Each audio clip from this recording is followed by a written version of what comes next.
Time marches on, and the age of a new king draws nearer.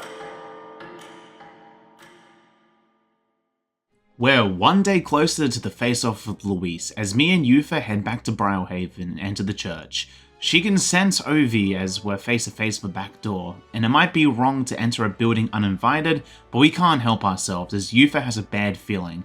We enter it and it seems to be an infirmary of sorts. We ask what's going on and he explains as such as all who are ailing are here, explaining that they're inflicted with an illness that they cannot understand. They requested skilled healers but no success, adding that the afflicted are prone to violence, so he has them contained here. Ovi says her mother was possessed. It's why she goes to church to pray as God will hear it and she'll be healed faster. I ask if there's other ways of curing them. He explains that it only affects followers of Sanctism, believing it to be the devil's work. However, Yufa thinks that something isn't right, explaining the smell she's been sensing. She can see it. The air is filled with stagnant magma due to too many intense negative feelings concentrated in this room. I ask if it was like the events in the Dragon Temple. She apologizes, not meaning to deny Sanctism, but cannot believe any of this can be resolved through prayer alone.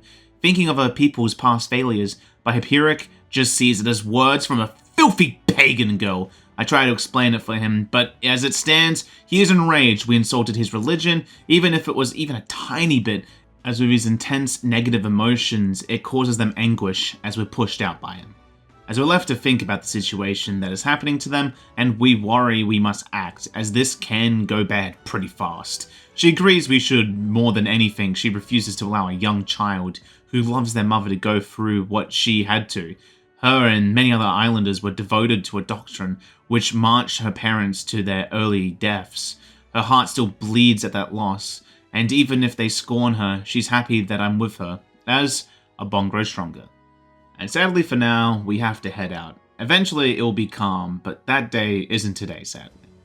And during the night, I gave the relic I just so happened to stumble upon yesterday to Neruas, which like the last few, gives him that eureka moment he's been needing, although unsure how he can top flying to be honest, as mission complete, but we ask for a status update on the relic's completion, which he informs us that there's 2 days left, the old goat's notes mark it being a full set of 8.